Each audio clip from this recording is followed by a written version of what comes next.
another episode of Marvin Says, and for today's episode, it's going to be another comparo. Okay, it's a comparison between these two hybrid consoles.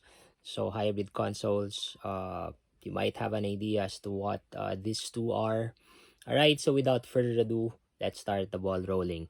Okay, so what I meant with the hybrid consoles is basically I'm referring to the Nintendo Switch.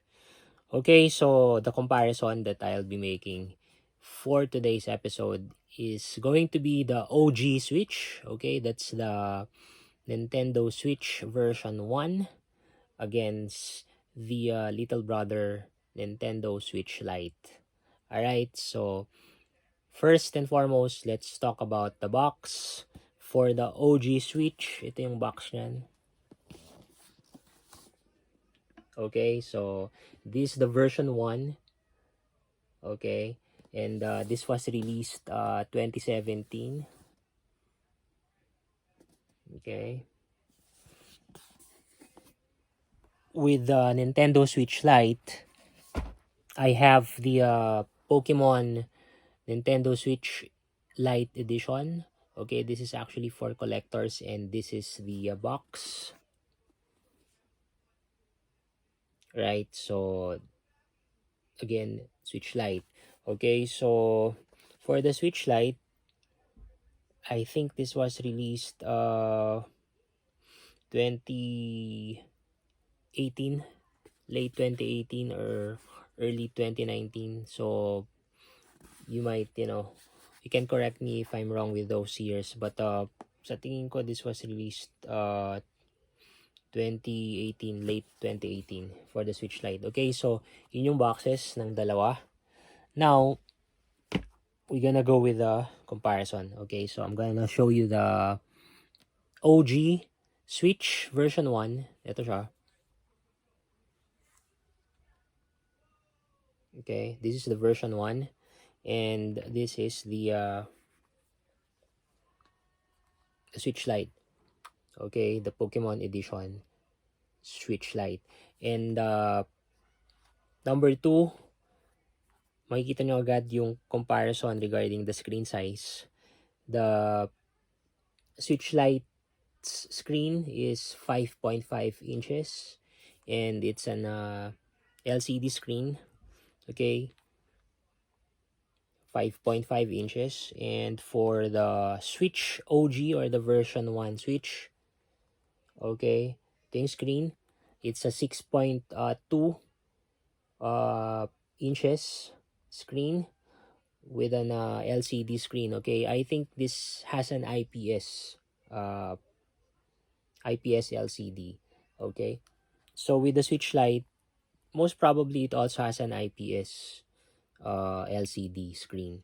Okay, so that's your screen size for the Switch Lite and for the Switch OG or the version 1. 6.2 inches for the version 1, and for the Switch Lite, it's 6.5 inches. Okay, now regarding the we're gonna move with the battery. The battery life for the Switch Lite is 3 to 7 hours. Okay, for the version 1 Switch, it's 2.5 to 6 hours. Ito yun, 2.5 to 6 hours. That's the battery life. So mas matagal ang juice ng Switch Lite kaysa sa Switch OG or the Switch version 1. Okay, that's the battery for these two hybrid consoles. Well, hindi pala hybrid console ito, no? It's just a handheld console. Alright, so now let's move with the controllers. The Switch version 1 and the Switch version 2 and the new OLED Switch have detachable Joy-Cons. Ito yun, natatanggal siya. Okay, so I'm gonna show you. Paano tanggalin itong button na to, you just have to press it and then you slide it. Slide it up. Then here you go. Okay, so tanggal yung sa on my right, tanggal siya. It's just the same on for this side, no. My button, this is the button, and then slide up. Okay, so the Joy-Cons, no, will serve as 2 controllers, and then you can dock this. If you're, not in your house, you can, ito yung docking ano niya, lever niya. You can dock this on a table, and then you can play with your friends. Kasi nga, no, this serves as a controller for player 1, and then when you know, detach this, it will serve as a controller for player 2. Okay, so that's for the Switch OG detachable Joy-Cons, but for the Switch Lite, it's not detachable. Ibig sabihin, this is one whole piece, right? And it's just for one player. Okay, pang isang tao lang to. You actually can't share it, or you can't have 2 players playing simultaneously with just this, unit. If you want 2 player, 4 players gaming, you need to purchase the Joy-Cons kasi may nabibili namang, Joy-Cons separately. Okay? So, non-detachable and detachable. Okay? That's for the controllers. Now, for the memory, internal memory of the Switch Lite is 32 gigabytes internal storage. It's also the same with the Switch OG. It's 32 gigabytes of storage. You can actually expand the storage capacity to either 128 gigabytes, 256 gigabytes for both. Okay, so may nabibiling storage device at they're using micro SD. Okay, for both Switch Lite and Switch OG. Okay, so that's the storage. And the Switch OG and the Switch Lite is also a touch uh, enabled, you know, unit or gadget. So, pwede siyang, kontrolin using touch aside from these buttons here. No, when you are toggling sa menus, you can use touch. When you're typing, you can use touch. Kasi, lalo na to with the Switch OG, pag tinanggal nito, para siyang tablet. It's a 6.2 or 6.5 inches, tablet, to be honest. Okay? So, yun yung ano niya, may touch capability. And at the same time, ang wala dito sa Switch Lite, no, since this is a handheld, portable handheld Switch, ang wala rito is the docking mode or the docking capability. Okay? What do I mean by docking? Merong docking pad ang Switch version 1, version 2, and the new OLED Switch. Meron siyang docking kasi pwede nyo siyang i-connect sa TV. So, i-connect nyo siya with that docking, pad. Tatanggalin nyo lang to, and then you just have to put it down and then connect it via HDMI, and then you can play sa TV na. Kaya tinawag na hybrid itong Switch.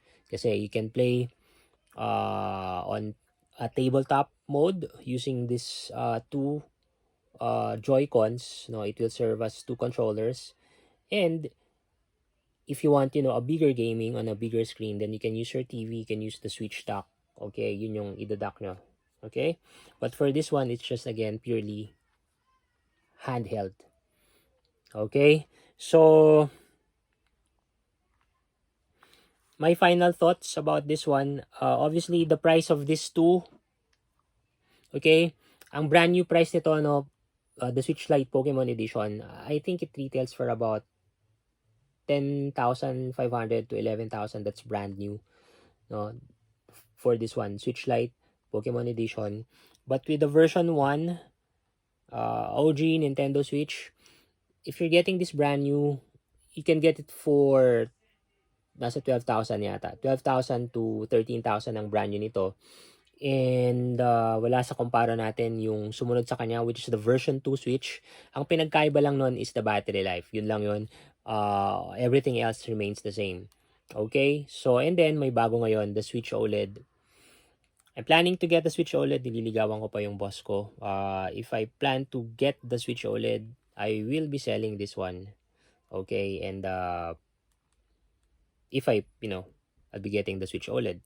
Ang pinagkaiba lang ng, well, tidbit lang, ang pinagkaiba ng Switch OLED sa version 1 at version 2 Switch is again the OLED screen, okay, compared to this IPS LCD screen.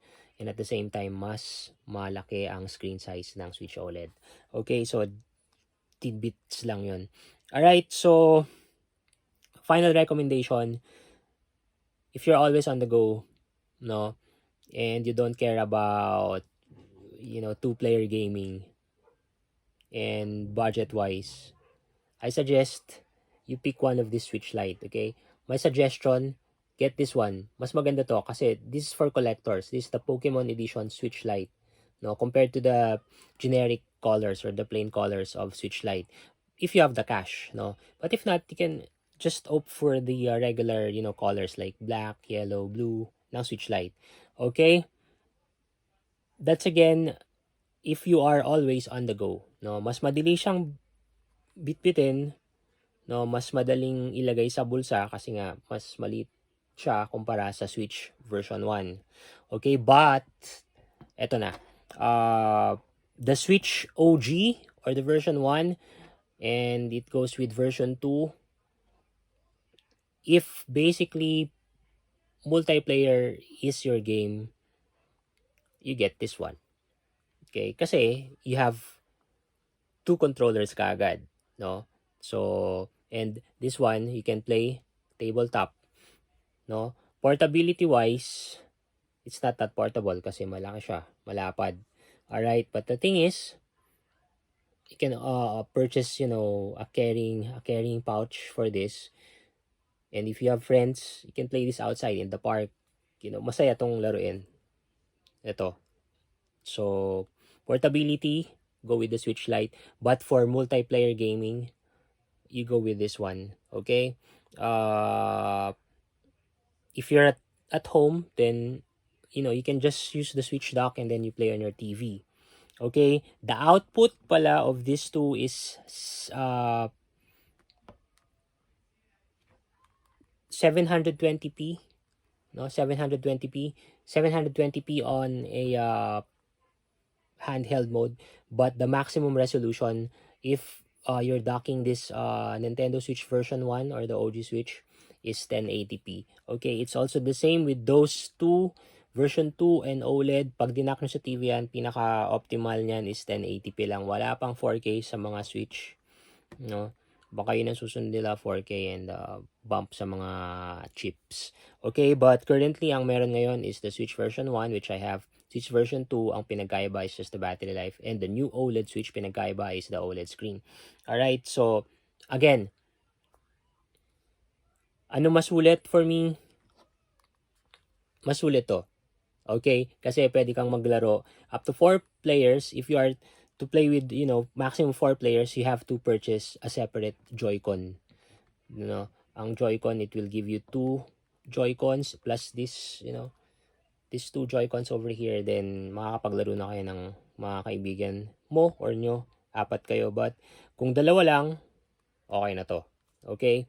So, ano mas ulit? Go with the Switch version 1, Switch version 2. If you have the, again, money to burn, go with the Switch OLED. Hindi kayo magsisisi doon. It's tempting to buy the Switch OLED for me. Kasi nga, because of the OLED, you know what?